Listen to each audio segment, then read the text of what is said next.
Welcome to Basic Brewing Radio for Thursday, September 5th, 2024. I'm James Spencer. Here at Basic Brewing Radio, we're all about home brewing. This week, Adam Ross of Twin Span Brewing shares 4 beers that were made with terpenes. 3 with terpenes from hops, and 1 with terpenes from hops' wacky cousin. Homebrewer Scott Housel helps give feedback on these delicious beers. If you want to support us financially, check out patreon.com/basicbrewing, and many thanks to everybody who's helping out in that way. If you go to patreon.com/basicbrewing, you can see a long list of stuff that you can access if you sign up as a supporter. Many thanks to the new Patreon subscribers who are signing up every week. Your help is very much appreciated. If you're a user of the Patreon iPhone app, starting in November, please use the Patreon website to sign up for new subscriptions after November. Apple is going to start taking a significant chunk of the new subscriptions that you make via the iPhone app, again, starting in November, they say. Steve Wilkes and I were finally able to get together to shoot 4 new episodes on the video side. August was a challenging month, let's say, for many reasons. Financial subscribers will see the first early release later this week, along with a behind-the-scenes video and a recipe. And since we shot 4 episodes, you'll be seeing us wear the same clothes for 2 months, which is, it's the way it goes. It's great to be back after taking this past week off from posting this show. My family and I spent some time at Eureka Springs, Arkansas. We stayed at Wanderoo Lodge, and they've got a fun bar and restaurant there. One of the beers that I had was a tasty Schwartz beer from Gottahold Brewing, just down the street from the Wanderoo Lodge there in Eureka. We had a lot of fun. We ate too much, walked around a bit, though, to make up for it. I haven't stayed in Eureka Springs since our honeymoon 32 years ago. Wow. Got a lot of show ahead of us, but I do want to mention and thank our friends and sponsors at Imperial Yeast. In addition to the excellent product quality from Imperial, I've benefited from their top-notch technical support when I've had questions in the past. Back in the old days, in the early days of home brewing, we'd gather at the homebrew shop and say things like, well, I'd like to use a liquid yeast for this beer, but, I don't have time to make a starter. It was just a given that if you picked liquid yeast, you were going to have a long lag time unless you made a starter. Well, with the 200 billion cells in each easy-to-open package of Imperial yeast, my stir plate is dusty because I don't use it anymore to make starters for moderate gravity 5-gallon batches. And a lot of time, not even for higher gravity beers. My airlocks are usually bubbling before bedtime, and with a recommended shelf life of 4 months, you can plan ahead for batches, a couple, 3 months. We love Imperial yeast. Ask your local homebrew store about Imperial yeast. And as always, you can check out all the dependable deliciousness at imperialyeast.com. It's imperialyeast.com. Okay, let's dive into some terpene beers with Adam Ross of Twin Span Brewing and Scott Housel down in Florida. Adam Ross, welcome back to Basic Brewing Radio. Thanks for having me. Scott Housel, welcome back to Basic Brewing Radio. Thanks for having me along, too. Scott, you and I are in for a treat today because Adam's going to do most of the work. We're going to be drinking beers from Adam's Twin Span Brewing up in Bettendorf, Iowa. And these, I've had Adam's beers thanks to a trip to Milwaukee, and they're delicious. So I'm really looking forward to this. So we have a common theme, Adam. What is our theme for today? Terpenes or terps. For those not in the know, what is a terpene? That's a great question. I really wish I would have taken a chemistry class at one point. I had like a semester in high school. So I'm not going to pretend that I know the chemistry, but I'll explain from the perspective of how I understand it. Terpenes are essentially like the distilled concentrated hop oils for hops. And they're not exclusive to hops. Terpenes, and a lot of the research on terpenes actually came out of the cannabis industry and gave us like the flavors and aromas of different strains. It's basically like the overlap in the Venn diagram from your aunt who's really into essential oils and your stoner buddy that you grew up with. It's that overlap right in the middle, and it plays beautifully with hops. And I feel like it's very apropos right now because I've seen some articles on like terpenes in some of the publications and online. Um, they're certainly not new for brewing though. Um, I first heard about them 3 or 4 years ago, and I think Craft Beer and Brewing magazine, and there was one company, one dude out west. I think it was Oast House Oils. He had figured out how to get these hops in terpene form, and it's only grown since then. Hmm. Are there? I would assume that some hop varieties have more terpenes than others. Probably it's all based on oil content, and this is kind of venturing into the territory where I might not know what I'm talking about. But Just say it assertively, and there we go. Yeah. It might help a little bit with the history, I guess. I can go that way, and maybe we'll figure it out from there.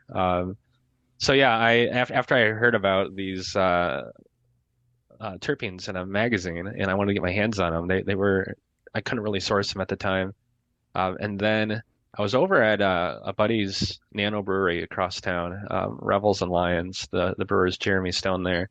He had these just phenomenally strong, over the top hoppy IPAs, and he showed me.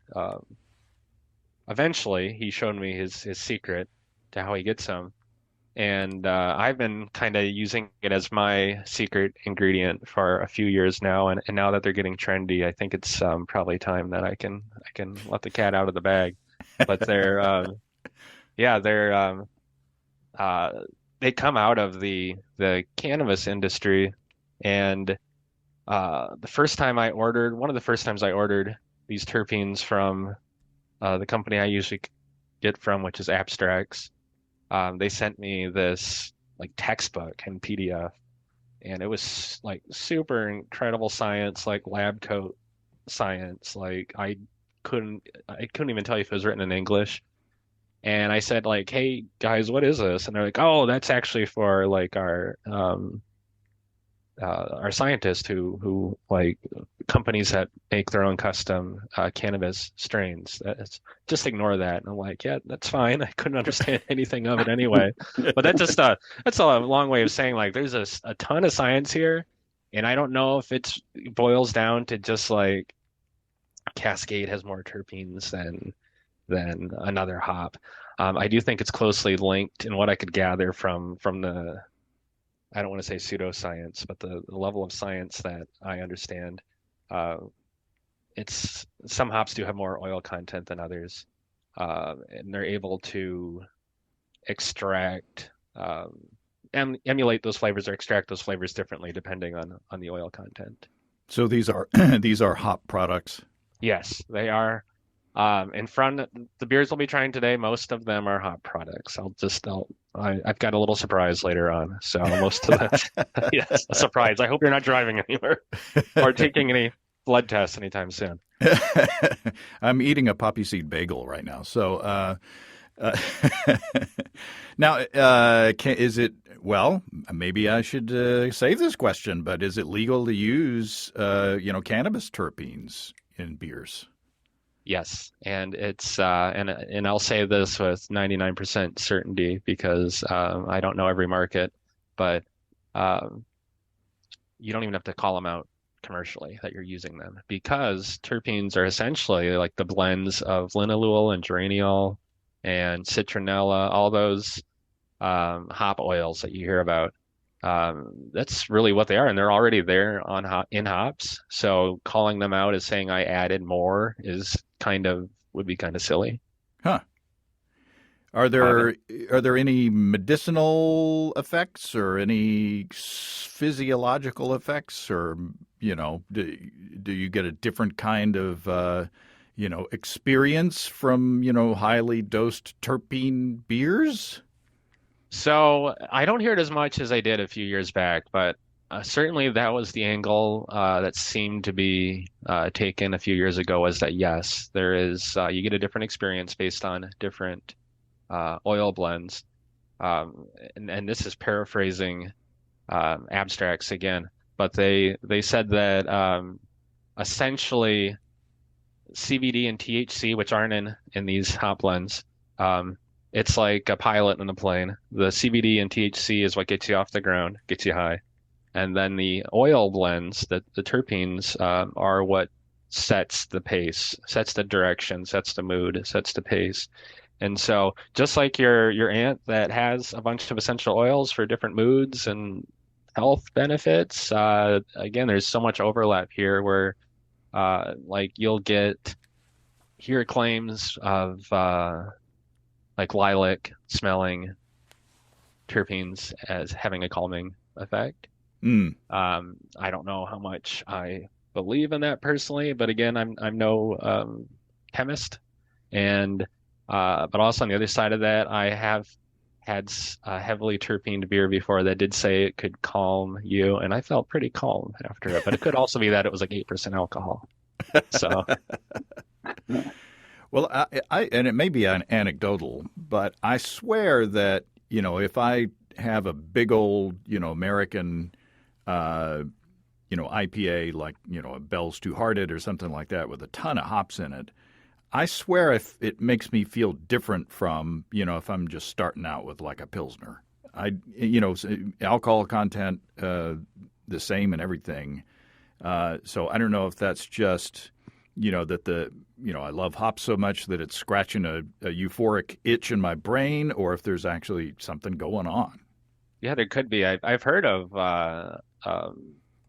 like sleep aid treatments that use hop products or hop adjacent products. I've heard of there was one product that it was basically hops in a little bag and you put it by your pillow and it's supposed to help you be that much more relaxed when you go to sleep. Maybe that's true. I'm sure it affects different people differently, but I think that would make me happy. right, sleep in a bed of hops every night. Yeah. You dry hopping your pillow. Oh, hopping, dry hopping your pillow. glad you cleared that up. It's a family show. Oh. I'm clear. Scott's a little further away down there in Florida. Thanks for that. There's I don't know. That's the answer to that is this stuff. There are claims, but it's also just a lot of fun to play with. And if anything, for brewers, it's the sensorial aspect of it. That'd be great if we found the right blend of hops and terpenes to guarantee, relaxation or mental clarity or some such. But I'm really taking it from the approach of like, hey, this smells pretty good. This tastes good. It's too bad you're not a supplement manufacturer. You could say whatever the heck you want. Yeah. Okay, that sound is the first can from Twin Span Brewing opening up. This is 80 East IPA. What do we got? Yeah, so this is our house hazy, and I know listeners can't see what we're seeing, but it's the only one with specific label art. So it's one of our core brands in-house. The first hazy, or not the first, but one of the first hazy IPAs I brewed was commercially at Twin Span. And so I've really been trying to iterate over this recipe over the years and dial it in. And at some point last year, I kind of locked in on this is what our 80 East is going to taste like. And it's one of the more expensive and complex recipes out there. There's that I use, I should say. There's like oats, there's wheat, there's unmalted barley, there's just a lot going on structurally. And then I landed on essentially my three favorite hops from experimenting with 80 East. So I don't know if you want to provide feedback before I reveal all the secrets. Well, it's listed on the can. So the three hops are listed on the can. It's a very distinctive hop aroma, and it's getting through this old, stopped up, doesn't work anymore nose. So it's got to be really, really strong. It smells great. What do you think, Scott? I think it smells amazing. I smell definitely tropical, maybe pineapple and coconut, Hey, and maybe like some tangerine, Mm, like yeah, so something citrusy. that's exactly what I was going for. Thank yeah. you Nice. for setting that up, Scott. Uh, It's no, thanks. it's Sabro hops in the Whirlpool, which Sabro is a lot of people don't like. A lot of people are scared of it. I know people who won't. If they hear a beer has Sabro, they say, "Nope, I'm not even going to try it." Hmm. It's incredibly potent coconut when done right. Too potent, if in my opinion, if you it only belongs in the kettle or in the Whirlpool. You don't want to dry hop with it. Uh, and if you do ferment with, if you decide to use it um, before fermentation, there's this period where it goes really strong dill. Like it Hmm. smells like a pickle, and it's really scary when you have a 15 barrel batch that smells like pickles for a moment. But then there's cashmere and El Dorado in Mm. dry hopped on this one. Yeah, But yeah. I get that. I'm wearing out my nose now. I'm not smelling it anymore. I need to take a break. But yeah, I did get that. I my brain described it as kind of a darker note, and then when you said uh, coconut, you did say coconut, right? yes, Yeah. I swear I hadn't been drinking yet. When you said coconut, I was like, oh yeah, that's what that is. That's fun. Yeah, yes. it is like a fruit salad, a tropical fruit salad. Yeah, so it's in terms of terpenes, why I suggest we start with this one. It actually has the fewest added terpenes. So it is and my math could be wrong here. I do have the professional scale level, but it's about 8 ounces for 5 gallon batch for a 20 liter or whatever that is batch. It's about 8 ounces of dry hops, which isn't a ton. And then it would be, I think, 4 ounces in the Whirlpool. I'll say the what I know for a fact in case anyone wants to double check. But Mm. for a 7 barrel batch, it's 11 pounds in the Whirlpool of hops, and then dry hopped with 22 pounds Wow. of dry hops, which equates to about 3 pounds per barrel roughly. And then I add in El Dorado terpenes. Uh, I add about 3 milliliters for a 20 liter batch. So about it's like a sixth of an ounce for a 5 gallon batch. So it really Wow. doesn't take much. I mean, it's like an eyedropper's worth of terpenes that are added. And these are from Abstracts. They're the and this is to prove it's not a commercial because I'm probably going to get this backwards. But they have quantum terpenes and they have omni. These, I believe, are the Omni, which is it's a series that they recreated. They cloned hops through blending these oils. So um, there's El Dorado is a hop that is specific to specific farms that are licensed to grow it. They created a version that is similar to El Dorado, and they don't call it El Dorado. They call it something else. But if you look up the oil contents and everything, you can kind of figure it out. So this is their quasi El Dorado in here. When I add it to pellets, I in my mind it's like cryo hops. You know, it's the hops with more oils. Mm. So it's not exactly like adding a artificial extract. It's adding extra linalool and citronol and all those things. And I assume you had it on the cold side. Yeah, so early on, terps were kind of hard to blend into beer. They were actually you had to use like a strong alcohol source to dissolve them.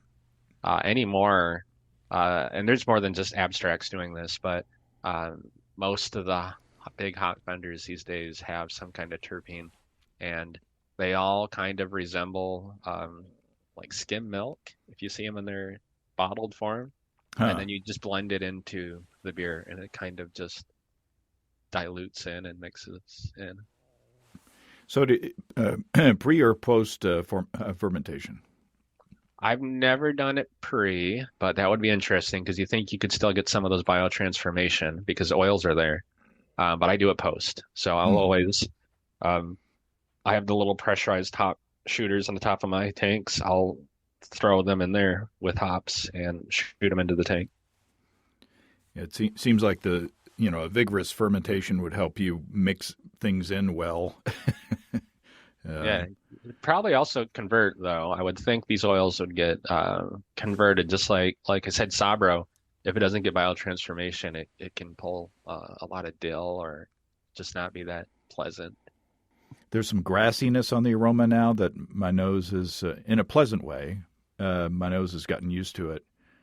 Just a teeny bit.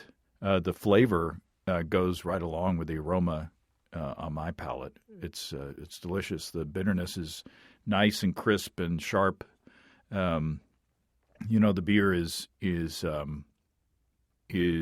not super dry, so it's like satisfying mouthfeel. And then the bitterness kind of clears the palate after you swallow. It's very nice. Yeah, this is one of our best sellers. It's particularly popular with people who say they don't like IPAs. My wife isn't a huge fan of IPAs, but she loves this beer. This one was really brewed to be a beer that my wife and I would want to drink, and it's really fortunate that our customers agree with us. So this is, yeah, it might not be the haziest. It is hazy. It might not be as chewy as a lot of the hazies are, but it's very much what I want out of a hazy IPA. Yeah, I think if you closed your eyes, I think a non-hazy fan would like this beer. I have a really hard time keep getting beers to be super hazy and stay hazy. Like I spent too long as a home brewer trying to make crystal clear beer, and now I seem to have forgotten how to make super hazy beers. I don't think you've said anything about the flavor, Scott. What do you think? I think it's great. I love when the hazies are a little bit less on the hazy side. It's got the softness, but it's got the bitterness. I get a little bit of like citrus pith, kind of. I get a little pithy thing, and I get a little bit of dank. But I really like it. That's kind of the perfect spot where I would want this too. It's not that super juicy, but it's got so much hops and just great flavors, tropical, and I love it. Yeah. Have you brewed this beer without the terpene addition, or do you have an indication of what it actually brings to the mix? Yeah, it's kind of like with when I was on an episode ages ago with you, James, where we talked about fruit. I like to use. I don't want to rely on fruit extracts, but as a top note, absolutely. And so I consider this a top note to that hop blend. It's just more El Dorado. Like the El Dorado kind of gets lost until you add these terpenes, and it's just like, oh. And I wouldn't really want to go beyond 5 milliliters for a 5 gallon batch. Anything beyond that, and I have gone beyond it. It goes really kind of artificial, candy like. It's like a It's not offensive, but it's like a caricature of that hop. It's like, okay, I get it. This is El Dorado, quote El Dorado. It's just very extreme in those directions, and it doesn't exactly pull as like a real hop. It's like those weird hop candies you kind of see every once in a while at like HomebrewCon or other events. It's the Jolly Rancher of hops. Yeah, yeah. Where it's like, watermelon. Their watermelon doesn't really taste like a watermelon. It's just extreme watermelon-ish. And a caricature is a good way to characterize that. Yeah, and that's the Omni terpenes. I choose to use Omni here because I like a little bit of the candy edge. I think it plays really well with the coconut and the pineapple from the hops. If I just like doubled up the hop pellets, I don't think I'd get where I want to go with this, which is it's almost like a tiki drink, just like a little bit of a candy edge to a beverage. Anything else to say about 80 East? No, not really. I want to. Like I said, I've locked in this flavor, this recipe. We do have other hazies, but anyone who's been following TwinScan for a while, this is why I don't have 80 East to El Dorado anymore, or 80 East to Idaho, and all these different variants. Is because I found that what I thought was that winning combination of the three. Nice. And then the terpenes kind of help with the stability there, because if there's a year where a harvest of El Dorado that isn't El Dorado-y enough, terpenes can come in and help bridge the gap. Huh, that's a good point. It tastes super fresh too. Oh, yeah. Yeah, you're not. Absolutely. Unfortunately, I couldn't send you super, super fresh. I think this one's about 2 months old, so that's Really? not too bad. Wow. And what's the ABV? Like 7? 6.8 on this one. What's next on the lineup? Let's move to the beers where I didn't even write their full name on there. So, Citra Dreamscape is next. It probably just says Citra. Yeah, in fact, you wrote another name on there and crossed it out, and then wrote Citra. I filled these cans. Austin didn't. Austin is usually the one who knows what he's doing with these. That's fancy presentation right there. So while you're opening these and sniffing them or tasting them, this is another series. So the Dreamscape series was, I went out to Boston last year and I went to Treehouse. I actually skipped out on the conference I was on and got an Uber so I could go out to Treehouse. It was supposed to be a 20-minute Uber ride. I ended up with 2 hours, 2.5 hours. Oh my gosh. Yeah, and the driver was nice enough guy, kind of a conspiracy theory nut who made it very well known. So it was an interesting 2.5 hours, but it was worth it for Treehouse beers, which I'd never had Treehouse.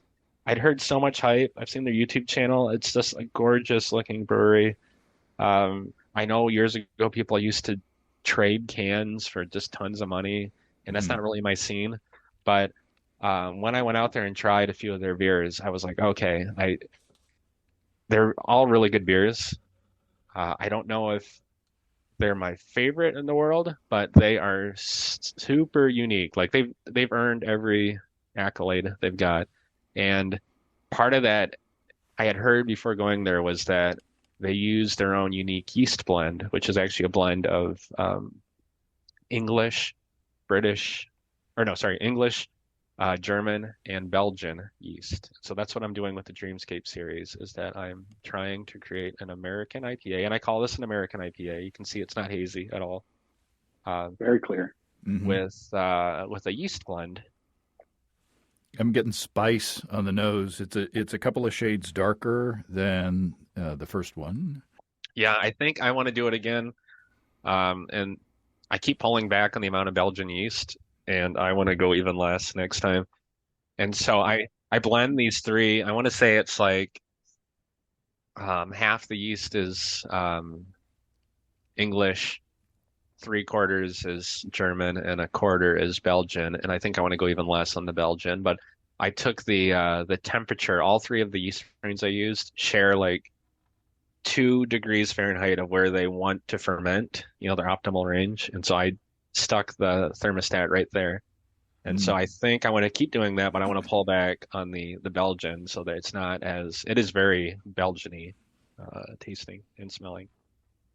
I like the smell. It's kind of it's not quite clove, not quite cinnamon, but that kind of bright,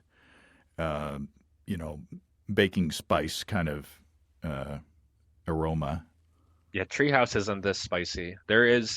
It's the first sip I had though when I was out there after hearing that rumor that they used a little bit of Belgian yeast. I was like, oh yeah, they're using at least a little bit in there. Oh, I'm getting that now, definitely.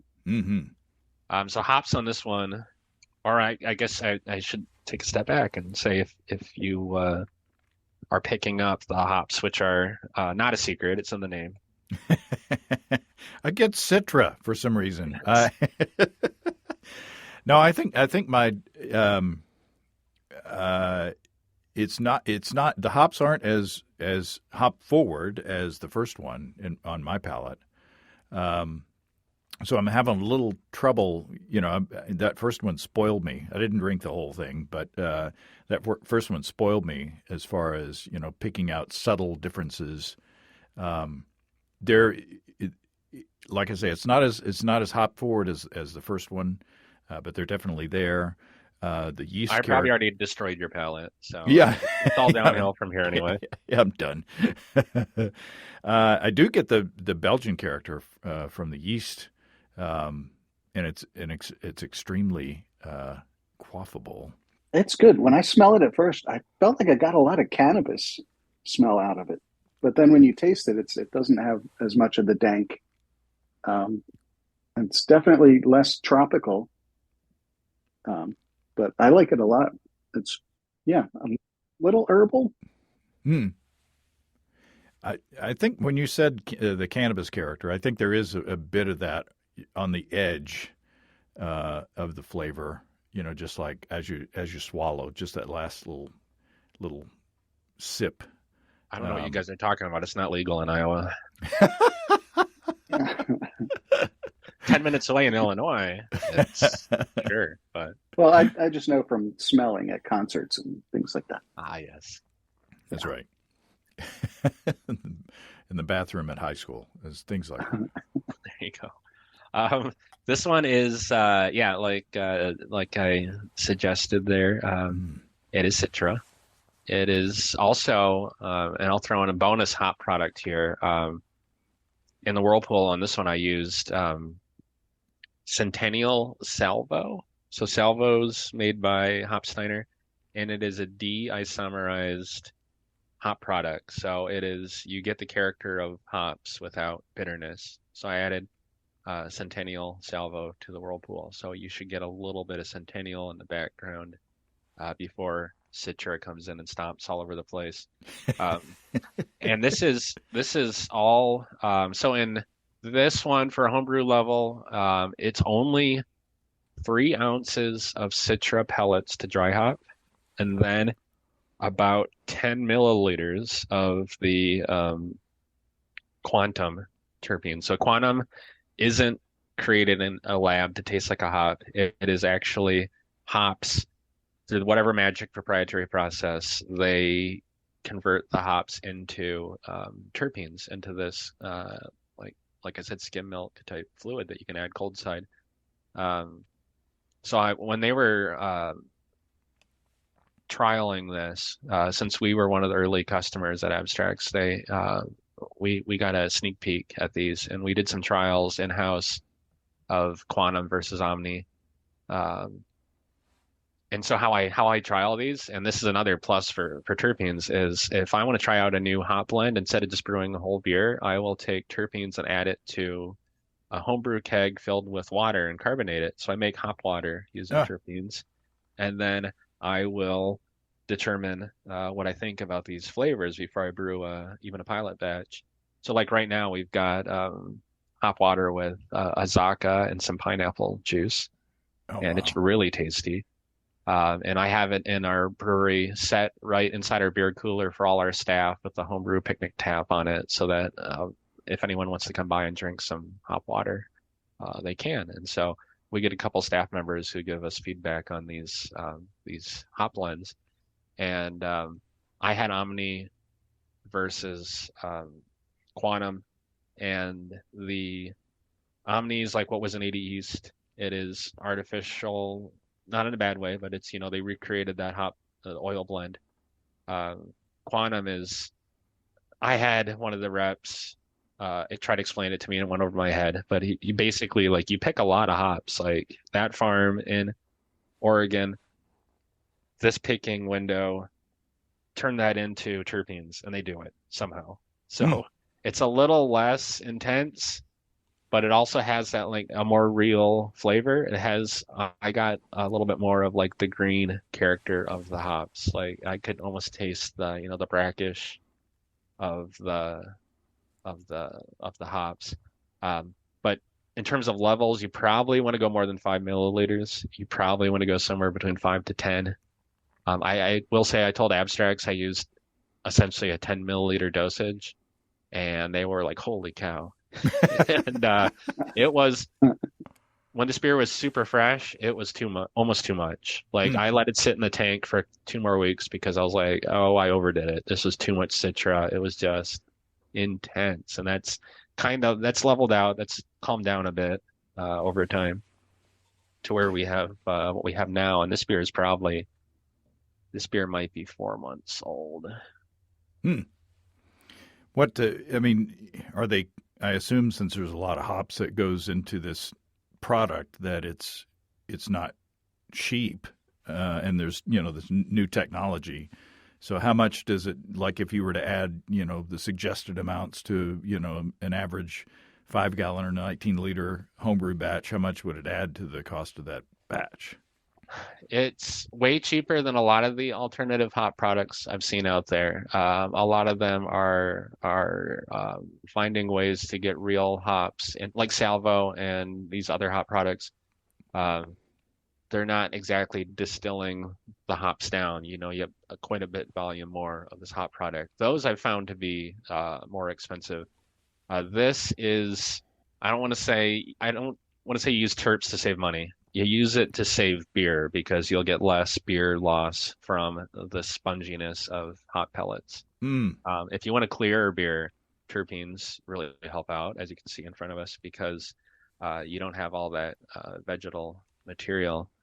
Um, for homebrewers, they do sell small, really small sizes of terpenes. I haven't done the math yet, but I bet it wouldn't be a super cheap batch of beer, but it wouldn't also probably break the bank. So it's another tool in the toolbox rather than strictly cost savings.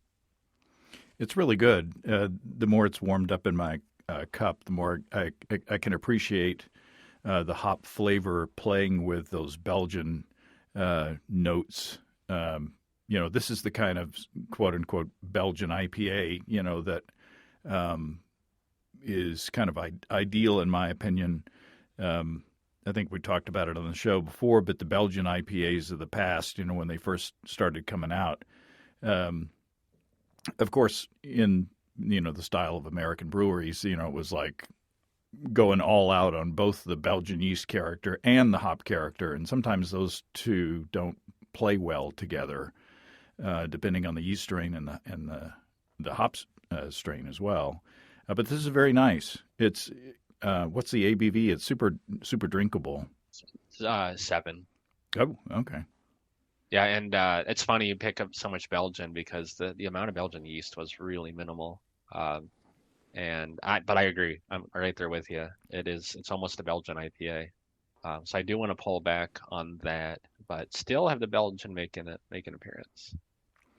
Yeah, I mean, do you get into a situation where one yeast kind of out competes the others? Like even if you add less of a certain yeast, if it's more aggressive in its fermentation characteristics, or if it propagates faster than other yeasts or whatever, it's not necessarily a 1-to-1 as far as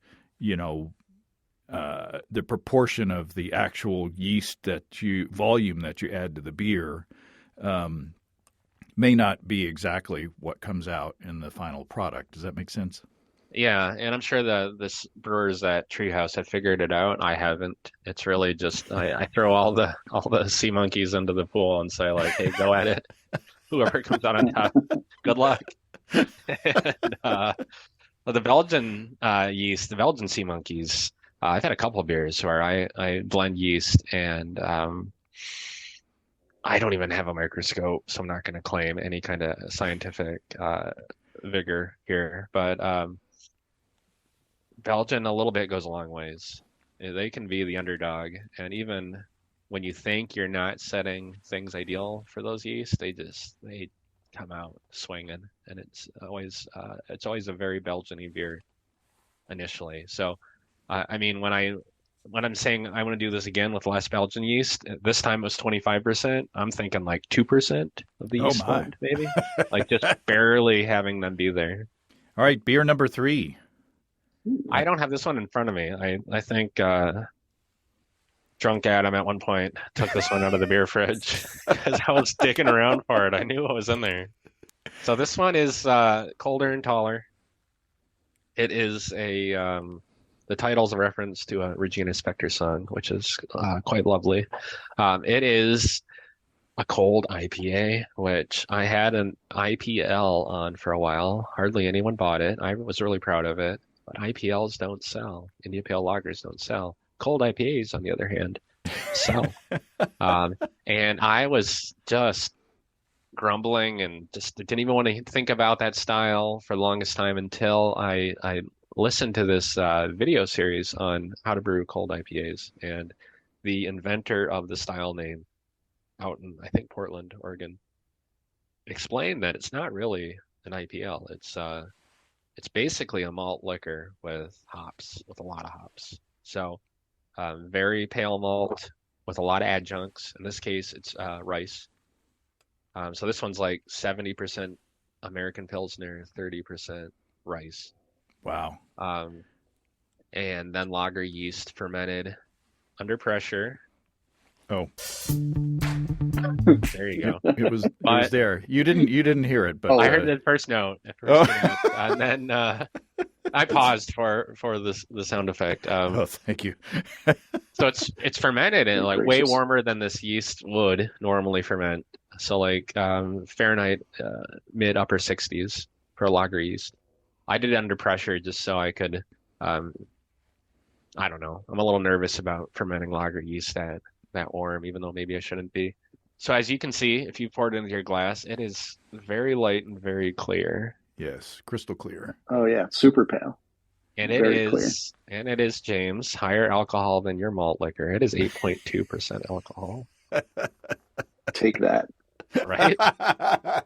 Well, yeah, we're that's it. You all do have samples of my malt liquor, quote unquote malt liquor, and I'll be interested to see what y'all think about that. It turned out different. So yeah, it's not like this at all. In appearance, at least. I haven't tasted it yet. Scott, my nose has stopped working. What does it smell like? I feel like I get a little bit of the berry and tropical. Not as potent, but maybe that's the timing. Yeah, tropical with a little berry is what I'm getting.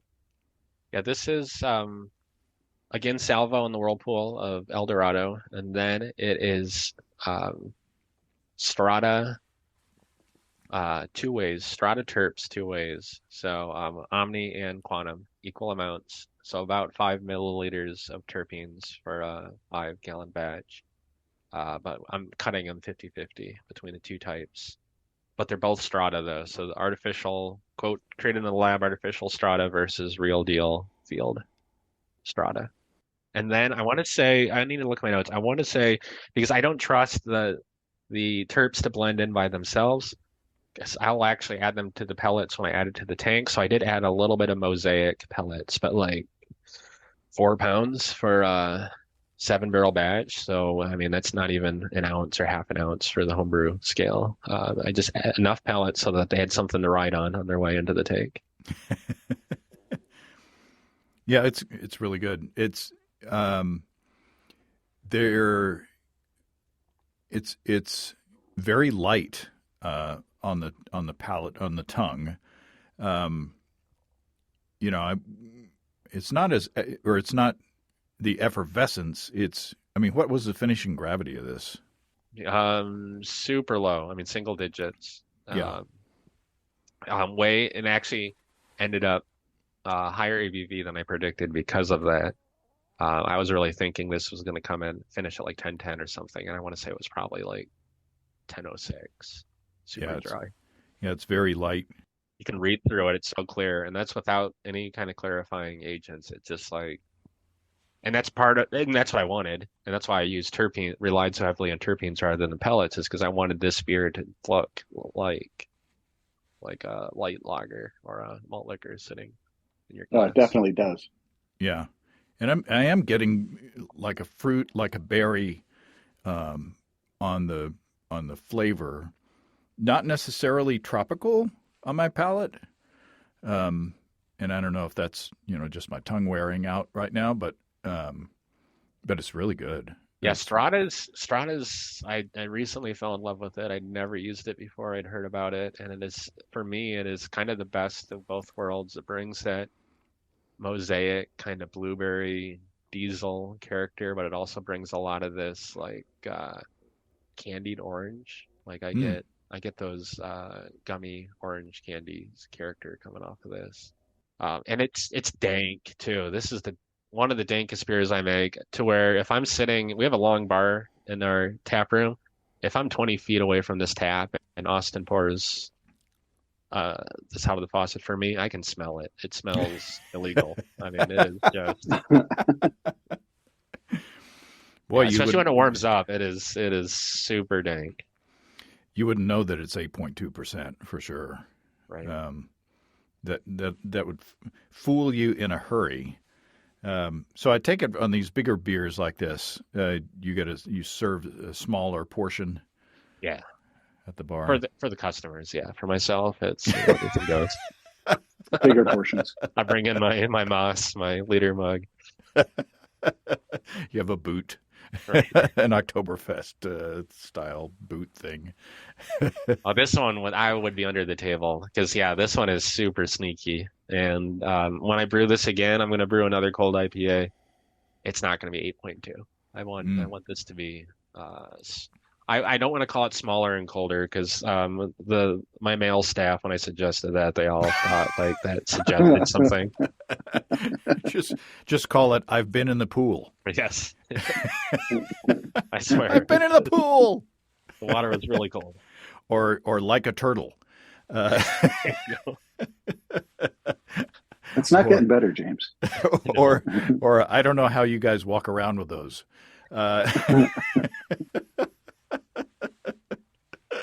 I do love this style, though. It took me a minute to get into it, but I like the dryness. Mm-hmm. It's got some bitterness, and it doesn't have that like the new hop flavor over the top, where it's just punch in the face tropical. So I like that. You want to guess IBUs on this one, Scott? Oh man, I don't know, Calculated, of course. 50. 70, Oh wow! right? And the only bitterness that I'm considering was the 60-minute edition, and so I'm fairly confident in that number, calculated being true, because I didn't add any hops in the whirlpool or any isomerized hops. Huh? But yeah, 70, and it finished that dry, and yeah, I'm really happy with it. I wish I could drink more than one without having a rough next day. I've cracked the last beer. Just Yeah, listening so I at the saved recording time. the lowest alcohol for last. This is called Benjamin Button, and this was a name in search of a beer. So Austin, who's been on the show before, he's brewer's assistant, bartender, etc. He is also I think he's a Generation Z, as you would call it. So they have their own nomenclature and terms. And a Benjamin is a pen, like a vape pen, but for cannabis products. So I said that about the nerdiest way I could. Really? It's the children have a device with a battery. This is Benjamin Button. The recipe is super simple. It's just American Pilsner with a little bit of cane sugar or corn sugar. Sorry, not cane. There is a small bitterness addition. There is a very small Eldorado Salvo, because I love Eldorado, in the whirlpool. And then there are no hops, but what I did for this one was, this is a small batch experiment. Basically, when you're a kid and you go to the soda machine and you just push every button on the machine and you make this concoction that you dare your friends to drink. This is that, but with cannabis terpenes. So there isn't CBD or THC in this, but these are not hop terpenes. This is a blend of Pineapple Express, Blackberry Kush, SFVOG, gelato. There's like 7, and I can't remember them all. Just kind of blended this concoction together, cold side, and with the goal of creating the dankest beer possible. This is getting through my nose.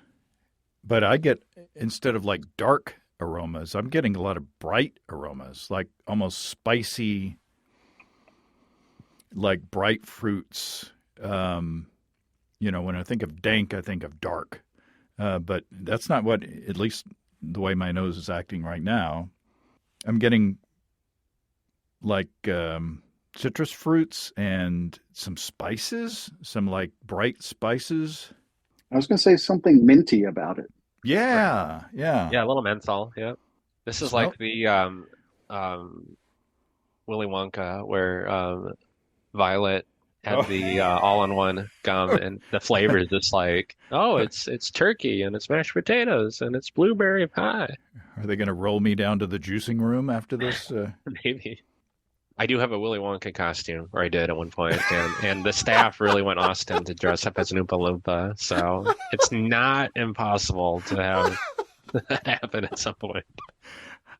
I could, let me know later if you want to cut that out, but No, I'm committing to it. It's going to happen at some point. Yeah, that's great. That's a really interesting flavor. It is.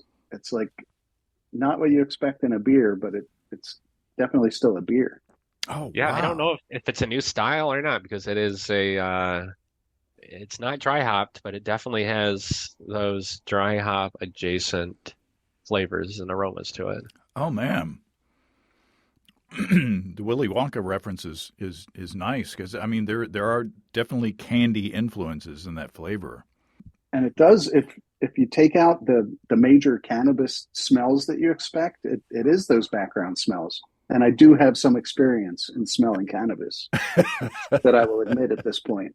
But it's probably legal where you are. Medicinally, yes.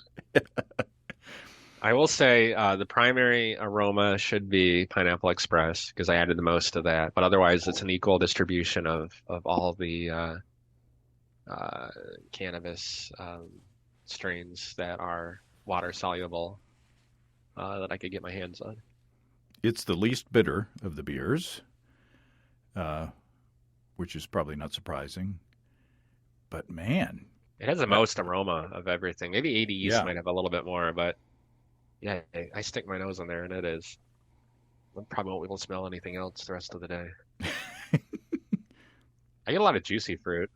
I just got some like Brett Funk kind of in there. Well, that don't belong. You're clearly wrong. I hope not. But something like that. Maybe that's not it, but I do have a Brett beer in that tank that this came out of, but that would imply that you could somehow predict the future flavors of a fermenter, Scott. So you're saying we can't pass a drug test after we've had this? You could. You absolutely could. This is just there's no CBD, THC. It's just the different oils. It just so happens that I don't know if all these oils are found in hops, but I would say the majority of them are because there really aren't, all that many that we know and measure. Wow. This one's been fun at festivals though, and in the tap room for those who anyone older than the age of like 28 doesn't seem to know what a Pendjement is, and myself included. So I had to have it explained to me by Austin. He sat me down and explained it to me. But did you cry at all? Later. It's good. It's good to have an ally, right? Who can lead you through these things. But there are people who absolutely are much. They were 28 a very long time ago who try this and they get it. And I've gotten the sly look across the bar at a festival where they're like, "Bro, come on, how much THC is in this?" I'm like, "There's none." And I had one at a festival, and I believed him. Retired government employee who said he had never smelled or partaken in any of that, and he really enjoyed it. Like he was like, I don't know what these flavors are. I have nothing to anchor this on, but I'm really liking this. He kept coming back for more. I like these tasting shows where I don't have to like know a lot. I could just coast and let you explain things. This is really good. We've got two more shows. We've got beers in our possession for two more shows. I think you'll enjoy the malt liquor. It's not what we expected or anticipated, but I think that y'all will enjoy it.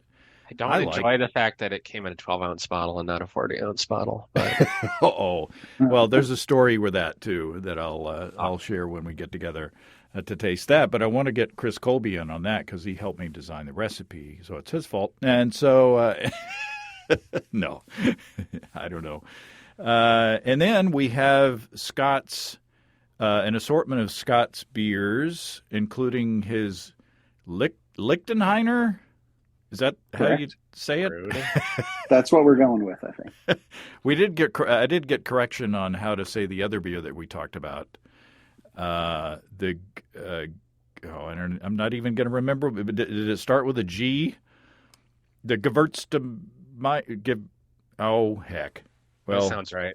You're close enough. Grojitskia? Yes. Oh, that's the one. You went for? Yeah. And Scott, you listened to the show. You heard me sound that out from the very helpful listener. So we'll talk about this. So we got two more shows. We're not going to do them today. Darn. Number one, I've had samples of 4 beers, and then number 2, I've got somewhere to be actually, which I'm not driving.